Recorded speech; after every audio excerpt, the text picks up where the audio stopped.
Hello, everyone. Welcome to Kiki and Kibitz. It's me, Mary, and I am here tonight with Crime Story Episode 2, and I have a very special co-host guest. You may recognize her, Sara. Welcome, Hello. Sara. We haven't seen you in Hi. a while, No, not a long time. but I'm so happy to have her here. To And be here. girl, what do you think of Crime Story so far? The first two episodes. I think it's excellent. I think the show did a really good job of putting it together. Um, I just think it's really interesting to see the backstories of everybody because it's so easy to judge people and be like, oh, they're crazy because all the stuff you hear and stuff, and then you hear their backstory and how they grew up. And it's like they say, don't judge a book by their cover because you never know what they've been through. And, in these stories, we're finding out what people had been through that made them criminals. So I Exactly. just think, I It think that's super cool. it kind of fills in the pieces to the puzzle. I agree.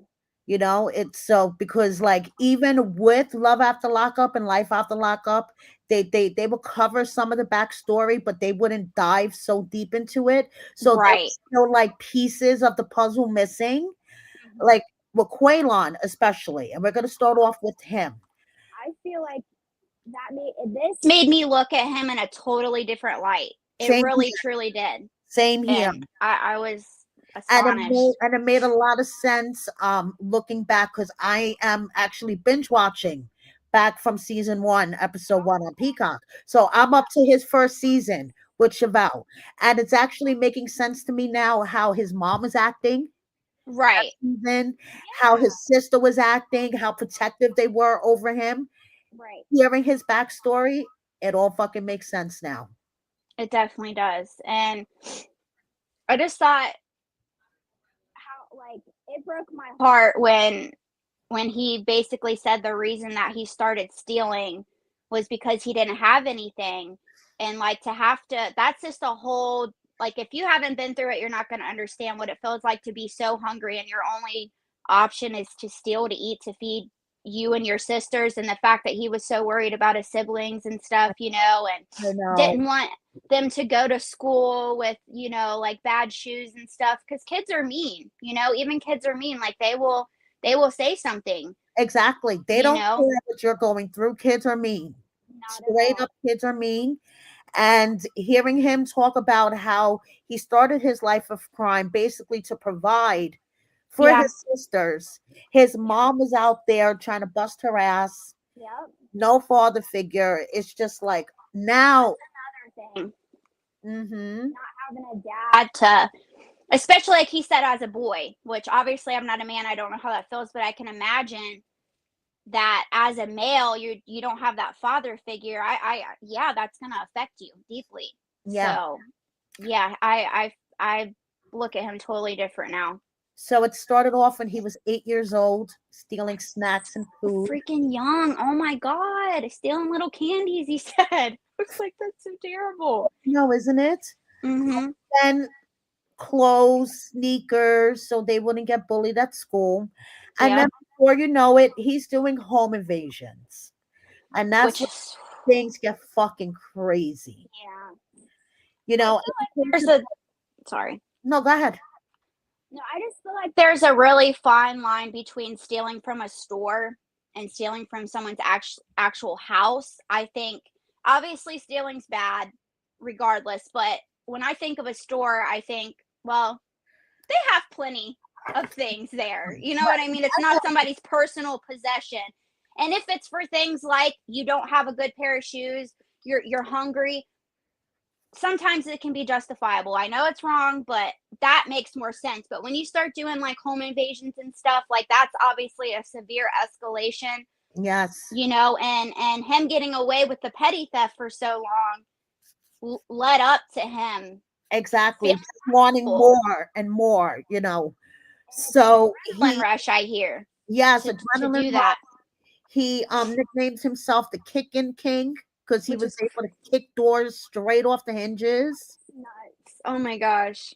And he was so young. I When mean, he you was look like back at the old 13. pictures, I Yeah. can't picture little, like, young looking Quaylen kicking in a door, but I Yeah. mean, that's what he did.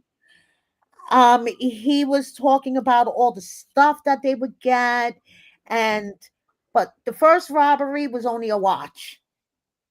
Oh yeah, Yeah, the first robbery was only a watch, but then it escalated into them getting more and more stuff, and it became like an addiction. yeah, And because they had it all planned out. They would stake out the house, right? yeah, which is, I don't want to say it's smart, but at least they weren't going in blind.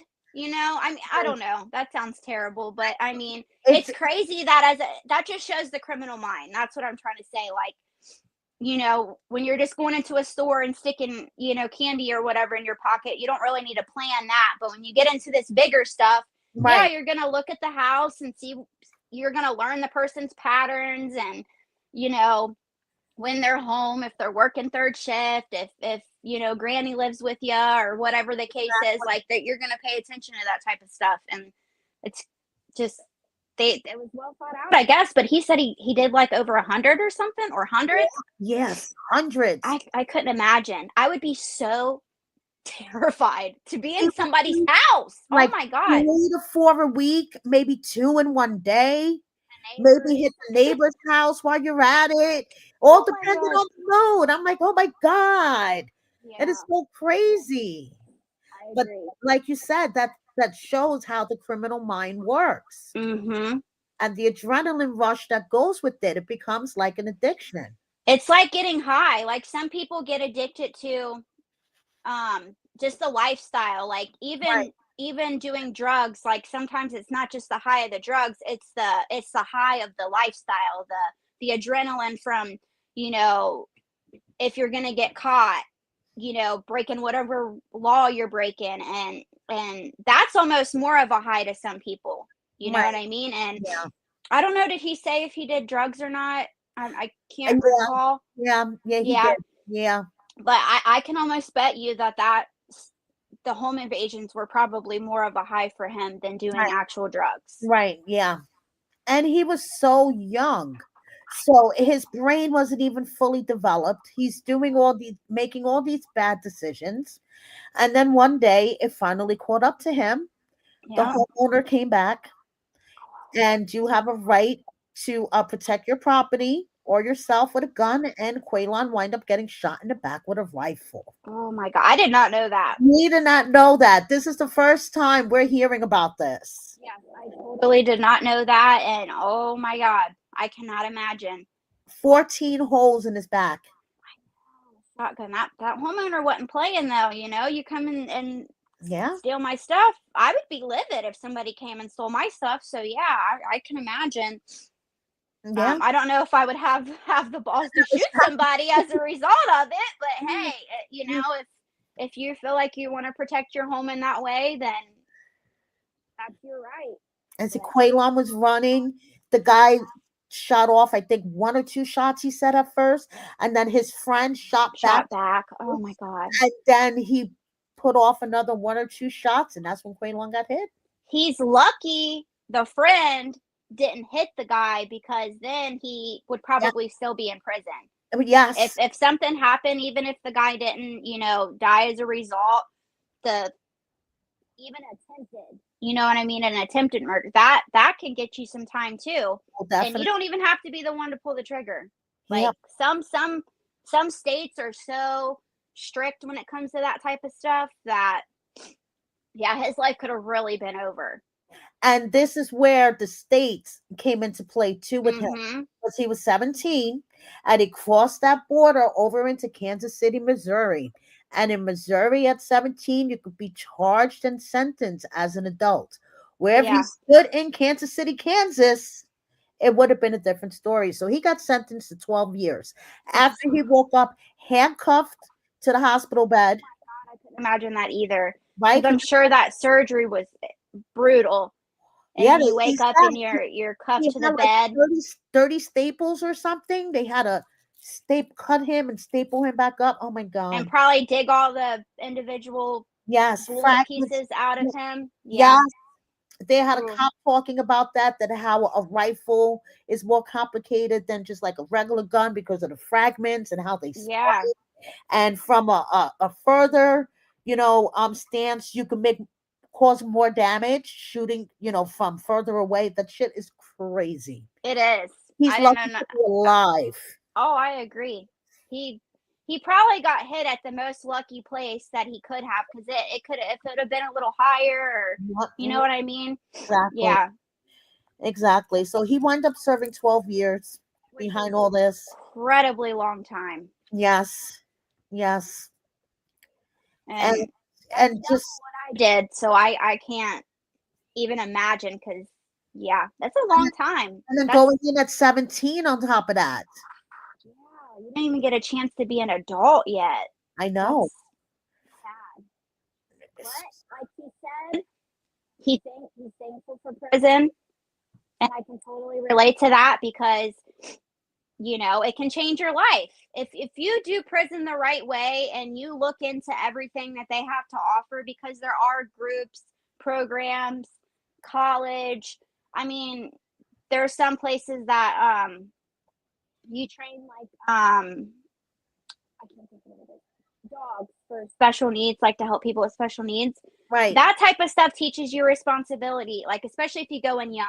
You've probably Right. never taken care of nothing, so now you're responsible for this animal and training them, and it teaches you, responsibility, and to take care of another living thing, and you make some really serious bonds in there with people, like he said, you're in there with murderers, and all these bad people, and then you get to know them and their backstory, and you're like, wow, they're never going home, and it was like something crazy that was kind of out of their control. Some people, not all of them are good, I'm not saying that, Right. but like I've met people that are never getting to go home, and it's like, what they did was they protected themselves, or they felt like they protected themselves, or whatever the Yeah. case is. Right. And Exactly. you grow up. That's a life lesson that you can't get anywhere else, because it sucks to, you're stripped of everything. So, you learn to adapt, but it makes you so grateful for everything that you have when you're out. Like, you just cherish stuff so much more. And I'm grateful for it too. So I can totally relate to him when he says that. And it Yeah. was so cute to see him talking to the younger kids, Yes. because he's right.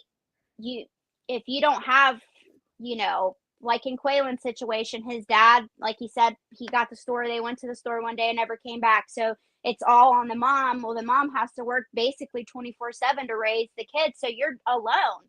You don't have an adult figure. Even though the mom's intentions are good, she's still not there. You know what I mean? So Right. if you don't have that solid support, then you're going to turn to the streets. And when you grow up in the streets, you grow up differently than someone that has parents to teach them right from wrong. You learn right from wrong the hard way, and the hard way is usually prison or death. Yes. So Yes. And Quaylon actually said that he was grateful for prison because he would have wound up dead sooner or later. yeah, yeah, it could have been a way worse home invasion. Yeah. Someone could have been sitting in there already, and Yeah. it could have went way worse than someone just showing up and coming home. That Yeah. guy could have really not been playing, or if he was a little bit closer, or had Yes, a exactly. different aim, or whatever the case is, it could have went totally different. Yep. Yep. So, yeah, it was nice seeing him talk to the kids at the end. He says he wants to Yeah, be a mentor because he didn't have one. I think that's So, great. And even if he can just help one kid, that's one less kid that could end up where we've all been. yeah. Yeah, exactly. Okay, so now, Brittany, talk about emotional. I know. Yes. Okay, so it started off, she was born in Alaska. They moved to California, and then one day her parents, who both suffered from addiction issues, just picked up and moved to Vegas. Yep. And when they moved to Vegas, that when shit fell apart. Their addiction was full Mhm. blown. They were stealing from their kids. Yeah. little kids. They were stealing from their kids. Yeah. And Brittany was basically the caretaker for her little sisters. Mhm. And at 12, she decided she was going to run away. Yeah. I can I can totally relate to Brittany in that fashion too because my parents were addicts when I was growing up. So I totally get you kind of just get this curious like what is so good about drugs that's what makes my parents do this stuff like Right. you it's almost like a curiosity you should want to be like oh I don't want to be like them but sometimes it doesn't go that way and sometimes the curiosity gets the best of you and I feel like that's what happened with her. Plus, she had so much responsibility at 12, basically having to be a mother figure. You know what I mean? I can't relate to that part, but I can imagine how difficult that must be. Yeah. And 12 is like the golden age for some reason. Like when you turn 12 and you've been around that type of lifestyle, whether it's your parents or whatever the case is, Right. that's when you start to really get curious and make that decision because that Right. is the exact same age I was when I first, Right. experienced that. So I just think that you feel like, oh, I'm 12, I'm grown up, even though you're obviously not. But I just think something clicks in you then. And running away, that's super scary. And her That's, first night on the street, she met this 18-year-old girl, went back to her apartment, and smoked meth for the first time. oh, God. Yeah. And then it just all went downhill from there. And then it was just a cycle of older men Hmm. grooming her, taking advantage of her. There was the first one she met that she was his dealer, walking Hmm. up and down the strip at 12 years old. Yeah, because when you're younger, and I don't know about everywhere, but I know in a lot of places, the cops can't just search a 12-year-old. You have to have parental consent. Right. So a lot of the drug dealers will um, pick, like, Use kids. yeah, they'll groom children to do this, and you're either making drugs, so you're like, oh, this is great because I get free drugs all the time, and you don't realize what you're doing and how much it can ruin your life. You're just thinking, oh, free drugs. Yeah, I'll walk the streets with this, and you feel like a badass because you're freaking 12 and you got all these drugs, and you Right. just have that mentality. You have a little kid mentality and an adult mentality mixed together, and it doesn't work. No, It just does does not no, work. not work. It does not work. So poor Brittany wanted to go home, but she was trapped in a cycle with this dealer. And one day she did run away from him. Her and this other girl did run away from him, but then they were spotted by a customer who called the guy and said, "Oh, the girls are here.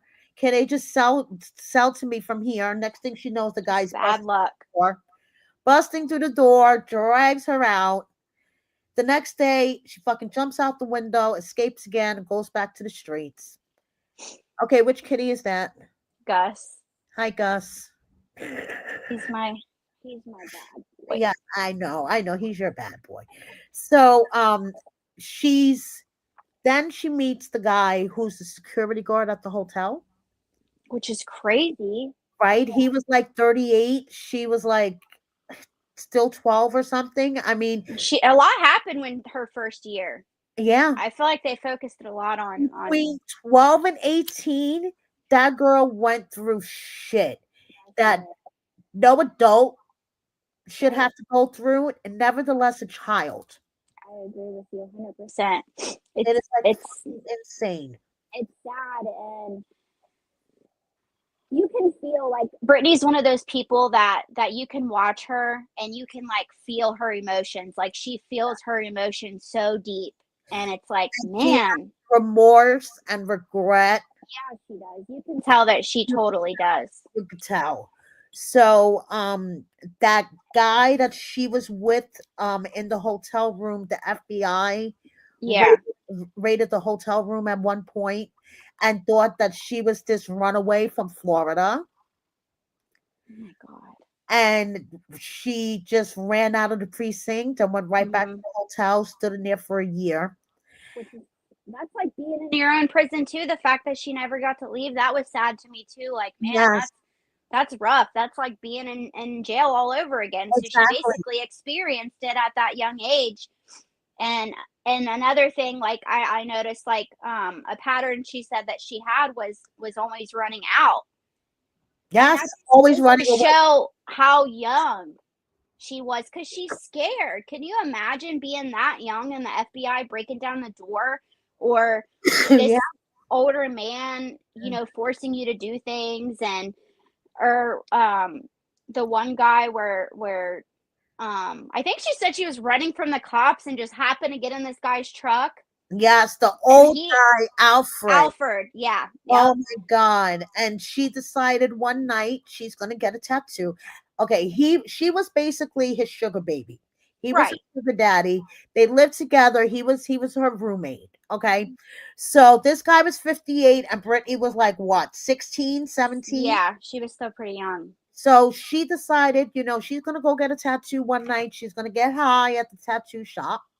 And don't worry, we'll just go back to my place and And I'll get money from Alfred. right. So Alfred was pissed, and Because she's that like, happens too. The sugar daddies, like some of them going in know their, I don't want to say know their place, but know their role, so to speak. They know obviously what they're doing. It's an older man, a younger girl. I'm giving her money. She's getting high, whatever. They end up catching feelings, or they're in this weird mix where they like want to be with you in that way, but they also want to father you. right, So it's like it's a weird like combination, but that's probably why he was pissed, because she was probably, supposed to have some kind of obligation to right, him, and whatever, and comes home and he's mad and she's wanting money, so that's not working out because he's pissed. He's not just going to hand you the money. And exactly. then yeah, that So she's standing outside smoking a cigarette, and all of a sudden she see the guys that she came there with hopping over the fence. They rush into the house and they basically crack Alfred's head open. And she's like, I just remember him screaming out, Brittany, why did you do this? His eye was like too. protruding. It was really, really bad. And what did she do? She ran and stole his car. She got arrested the next day. Yeah, I And she, wonder why. That's the part I like. I wonder why they beat him up.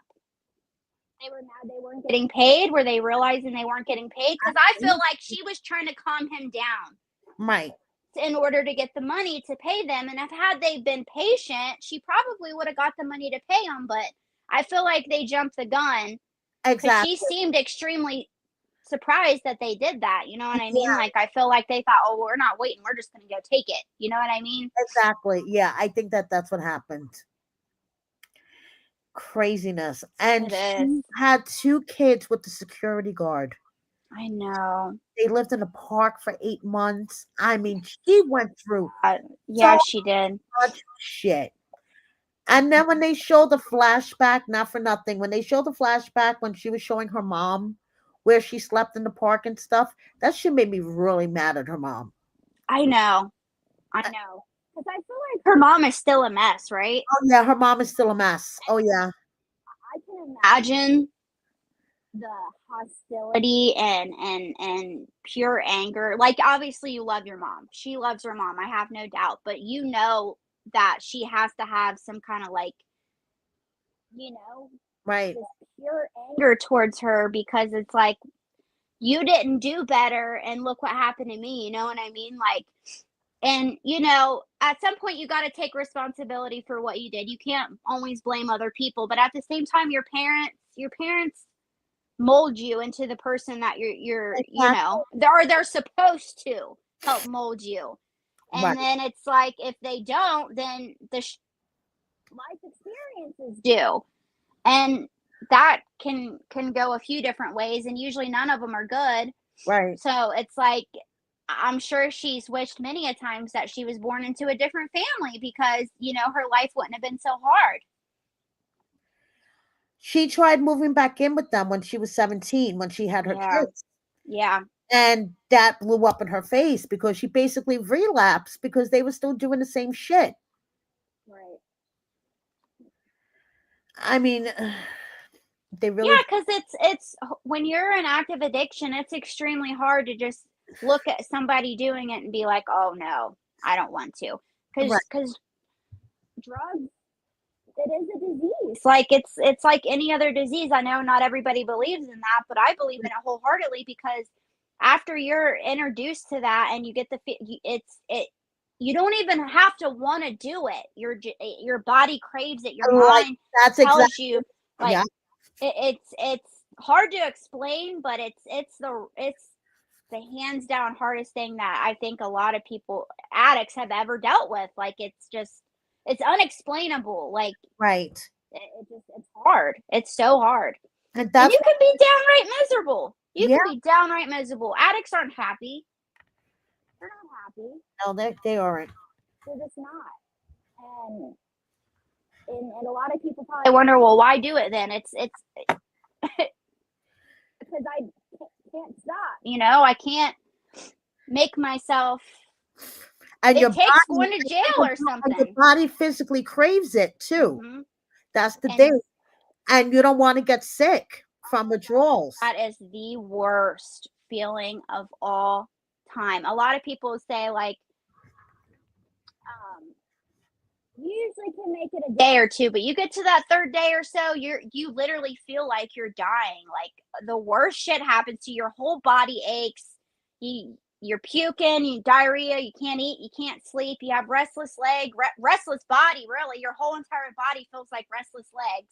And all it takes is just that one little bit and then it's gone.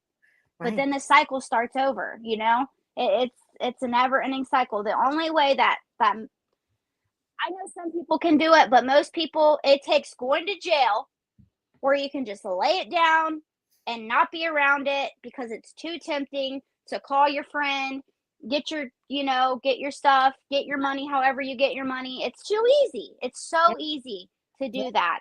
You need to actually be locked down somewhere where you cannot. Then, after a week or so, you start getting clarity again. You start feeling a little better and you start thinking, oh my God, this actually feels good again to not feel that way. And yeah, yeah, yeah. And it took her several tries, but she finally got it. it does most people. It does most people. I mean, there was one more traumatic incident when Hmm. the guy that she was with shot the other guy in the back. Yeah.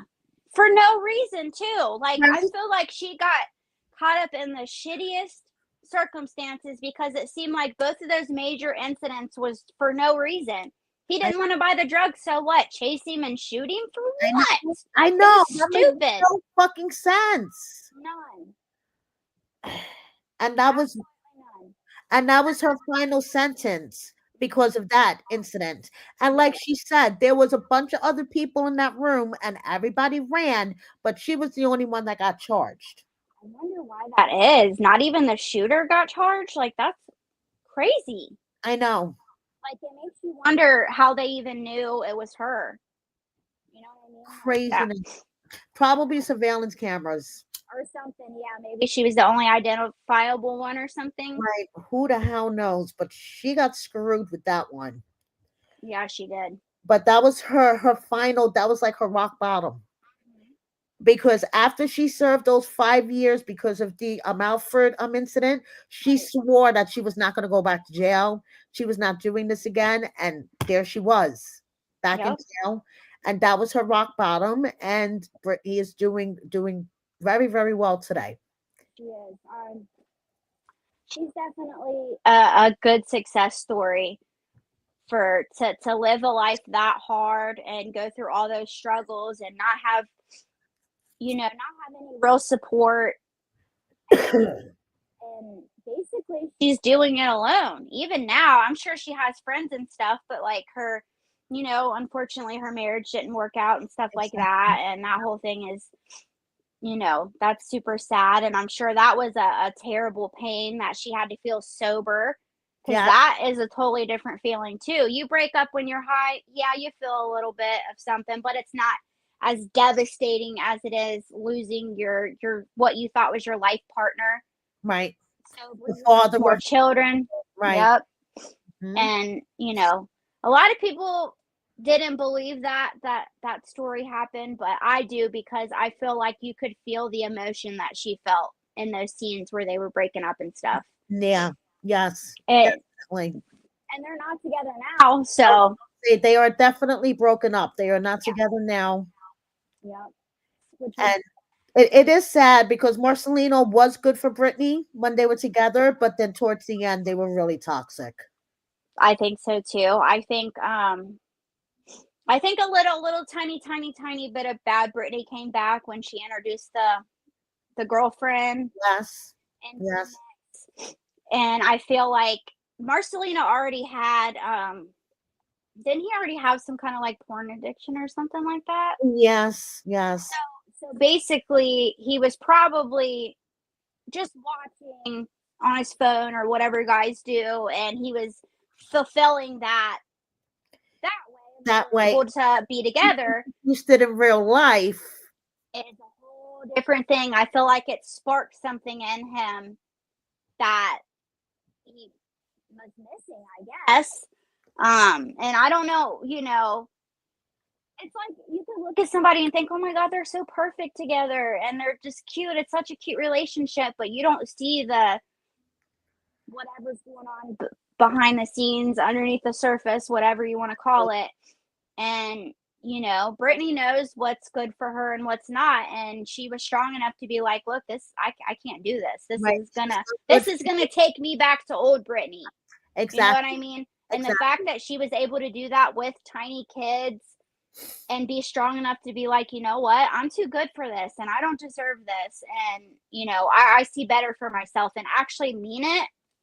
Yeah. Yeah. She's a very, very, very strong individual.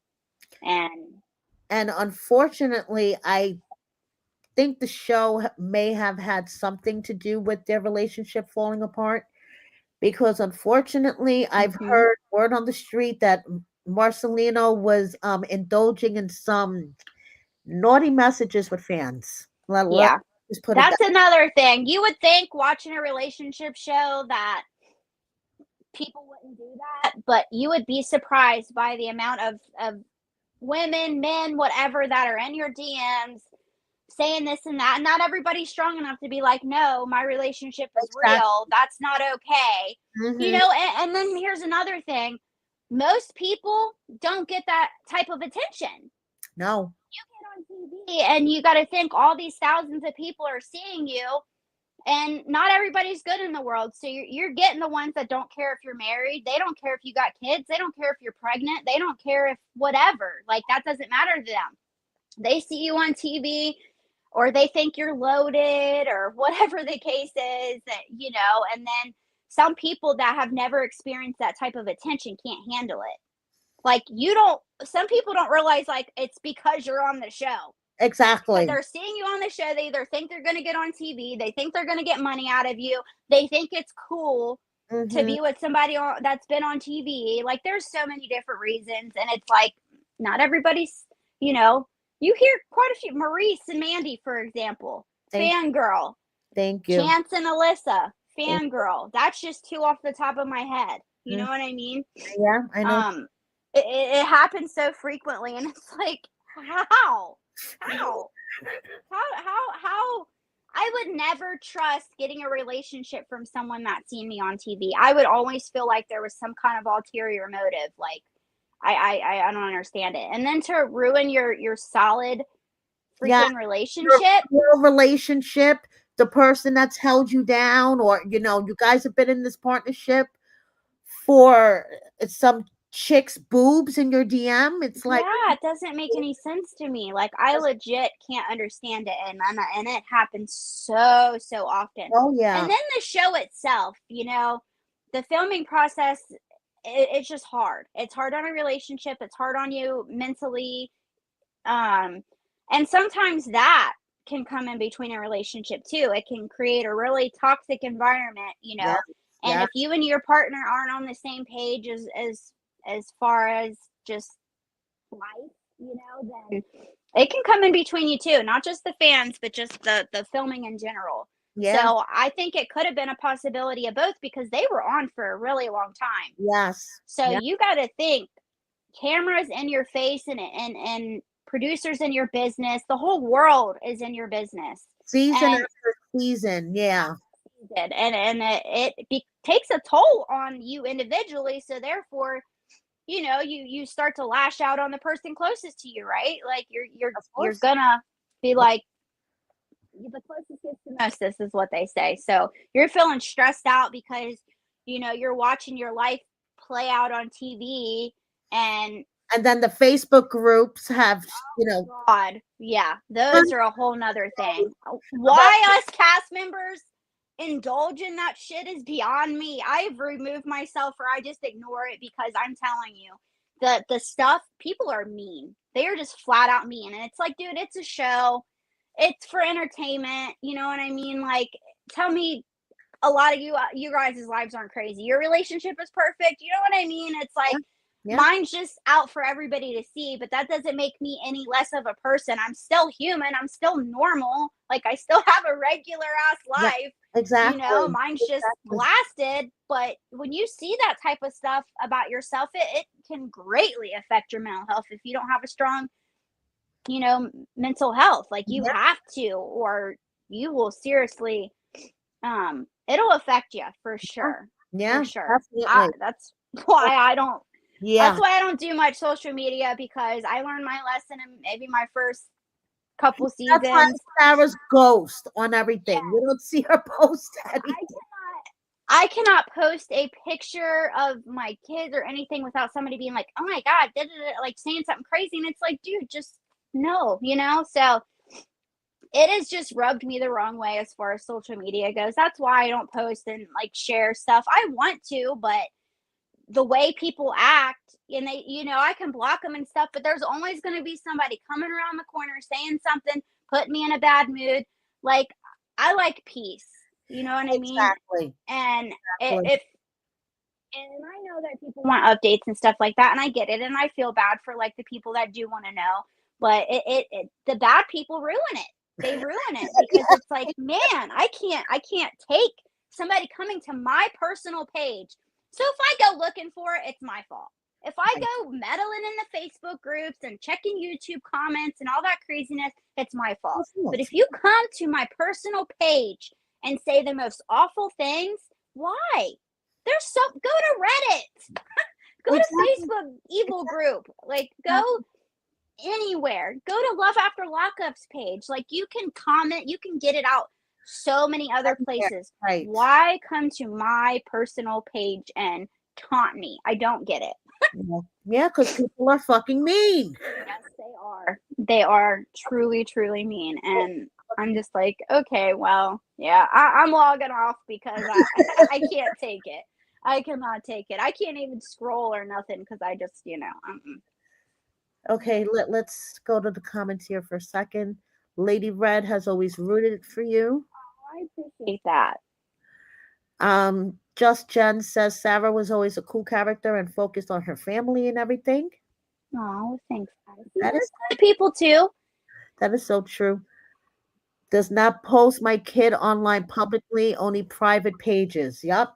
There are evil people out there. Yes, there are. And that always scares me too. Like, I have let my kids on the show and stuff like that, and that's a really thin line, because there's are a lot of like creepy, weird people. Thank God nothing crazy has happened in that sense. The worst thing that I can say that has happened is I was like walking. I was at the mall with Adeline pushing a stroller, and somebody was in their car and took a picture. Instead of just coming up and being like, "Hey, I recognize you from the show. Can I get a picture?" Right. I'd have been like, "Sure, take the baby out of it. Let me put her in the car, snap a picture real quick, whatever. But don't just like take a picture. You know what I mean? Like, ask me. Right. I'm not going to tell you no. It's weird that you did it creepily, and it made me feel funny. Like, there's people watching me, Yeah, I know. It just rubbed me the wrong way, because people will come up to you in the grocery store and stuff, and I don't mind none of that. People recognize Sean all the time. Yeah, when he's doing the chat. Thank you so much. Doing towing and stuff like that. Yeah. And when we meet people in person, it's usually always good vibes. I can't say that I've ever had like a crazy fan experience or nothing like that. People are decent. And I've also had a lot of nice encouraging comments and DMs and stuff. It's not all bad. Right. I don't think I would have lasted that long on the show if it was all bad. Right. But sometimes the bad outweighs the good. Yeah. It's like, man, because I'm telling you, people are brutal. Yeah. But Yeah, they can. I did always enjoy, the good, happy people that are rooting for me, and I super appreciate that because that's always that's always nice. So, speaking of an update, because I know there's people here that want to know what's going on, how is the tow truck business going? It's going good. It's going good. We're still on the one truck, but we're taking it slow because I want it to be a successful business, not a failing business, and we got some good contracts and stuff, and we're doing really good. Still a one-man show right now, but it's going good. And how are the kids? The kids are getting huge. The little one is not so little anymore. No, she's 3 going on 13. Yes. Has an attitude out of this world. For sure. She does. She's a little she's a feisty one. She's gonna be something else. But yeah, she's getting super big. Abby is same way. She's getting big too and getting her little attitude going on. Because she was my Yes. sweetest. Oh, she's always been so sweet. And that's slowly but surely drifting away. Yes, slowly but Yeah. surely. Yeah, I guess it happens. I'm like, I haven't been like a teen mom yet. Right. And that phase is coming and I'm like petrified because kids these days are different from like kids back then. Like it's like a 10-year-old is like a freaking 15-year-old these days, like with the phones and the social medias and the attitude and just it's so much more advanced than so it's like scary. It's like my 10-year-old is acting like a 15-year-old. So what happens when she is 15? Is she gonna act like she's freaking 20? I know. It's scary. Yeah, And it I'm like, so I love the little kid phase. I'm so terrified of like teenager. is. Like, Oh God, I'm scared. they And I little. got girls. Oh God, I know. can't. I'm so not looking forward to that part because I will wring a little boy's neck. I totally will. Oh, yes, I you mean, would. seriously, Oh, I'm gonna yes. be like the worst. Oh, yes. So, And who are we kidding? Sean too. oh yeah, Abby's not never gonna want to bring nobody home, or Addie. But I don't even want to talk about that. That's so far in the future. But yeah, but I also want like her to feel comfortable too. Like I don't want her to get her first little boyfriend and hide it from me. You know what I mean? Because you're gonna be like, Mom's gonna freak out. And of course I am, but I want you to tell me still, if Right. that I makes want to sense. know. Yes. But yeah, we're all doing good. Life still happens, of course, but Of we're course. good. How is Mom and Johnny? They are fan favorites. Yeah, they're still rocking too. I think they're going on their 10 years, Oh, or wow. they just had a 10-year. Yeah, so they're doing good. Still rocking it out. My mom's still my mom. Johnny is still Johnny. Johnny's still Johnny. Yep, Needs yep. subtitles to understand him sometimes, but that's okay. I know, because he's always so freaking stoned. Yeah. I'm just saying. Even sometimes I'm like, huh? What is it? Oh, okay. Subtitles, please. Can I have subtitles here? Yeah, and then I got all kinds of new animal additions. Oh, I yes. All sorts of, yes, Sarah's cat sanctuary going on over there. Yeah, I don't even know how many cats. I got 3 indoor cats. I still have my Ziggy and Willow that were on the show, and then I just recently got 2 puppies. Yes. I got a white German Shepherd female, and then I got a Australian Shepherd Rottweiler mix. So we got all this yard, so we wanted to get some big dogs in the mix, and then I take care of a colony of cats. Yes, he does. Legit. Yes. Yeah. So that's interesting. So But Candy, I've always been an animal lover. yes. I can't help it. What does that say? How long have you and Sean been together? Hope you're still going strong. Oh man, it'll be five years in August, and I've been married for three, four, Oh, okay. 3 or 4. And Yeah, how long have you been out? it'll be 5 years. Yeah, right. I got out in 2020. Yeah, it'll be 5 years. Okay. 5 years I've been out. So yeah, we've been together for 5 years. A year before, but that I don't really count that so much because Yeah. it was kind of, there was a destiny, and then I was kind of, still in there. So I don't really count it. We had like a year of talking and getting Right, to know each other and stuff exactly. like that. But Then basically together 5 years. physically together, it'll be 5 years in August. And then, yeah, I want to say we got married a year later. So this Okay. August, it'll be 4 years. And yeah, we're still going strong. Cool. I could bring his neck half the time, but we're still in there. Just like in every relationship. Yeah. Oh yeah. He's still Sean, if that says anything.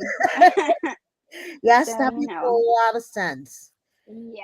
All right, cool. So I'm really excited for this crime story. Sara, One. I will not be on crime stories because I apparently my crime isn't for the weak. So they didn't want to fuck with your crime. They said no. no, because not a lot of people understand it, and Right, that's okay. I get it. It's a touchy subject. It is for me too. right. And I would probably just be up there crying the whole time anyway, and I don't think anybody wants to see that. Yeah, I've that's tried to explain it the best way that I can, and if you're not in addiction, it's extremely hard to understand how the whole thing went down. But yeah, it's not for the weak.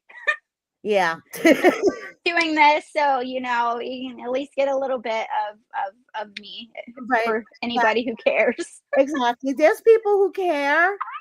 Oh, I know. I'm just But to joking. have you on when I'm not able to get a subject on. Right.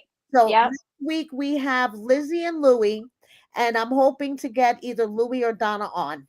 But if that Okay. doesn't work out, Sarah's my plan B.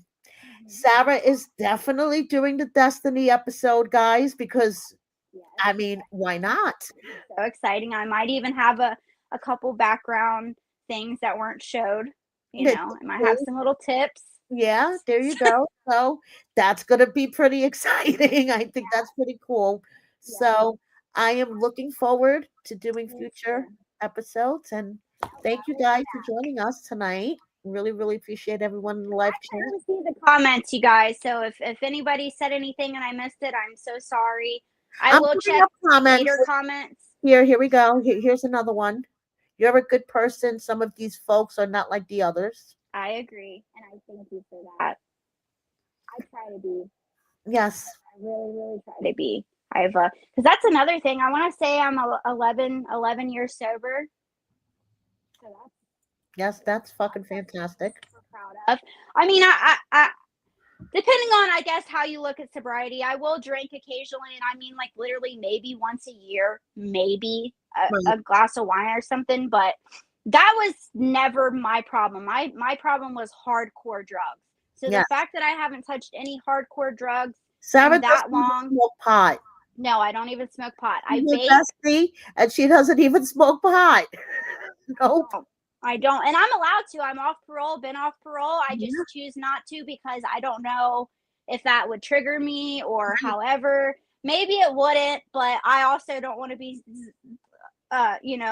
eating my whole house. So, Yeah, that's true. Yeah, that's very true. because I remember when I was younger, it used to give me the munchies big time. So I don't. Plus, it makes me tired. I just want to like sleep and eat and whatever. I got way too much to do for Yep. that to be happening. So yeah, I consider myself sober. Yes, definitely. For a long time. And I'm super proud of myself for that. Yes, Never thought that I would see the day. super proud of. 11 years. I started at 12. Yeah. So, yeah. So it's yeah, your brain's not even developed, man. Like it's a lot for a child, a literal child to be doing hardcore drugs is insane, but it happens, unfortunately. Right. But All right, guys. I'm gonna let everyone go because it's getting late. Thank you so yeah, much. it is. Thank you so much, everyone, for joining me tonight. And watch out for next week's episode. Yep. See you next time. Bye, everybody.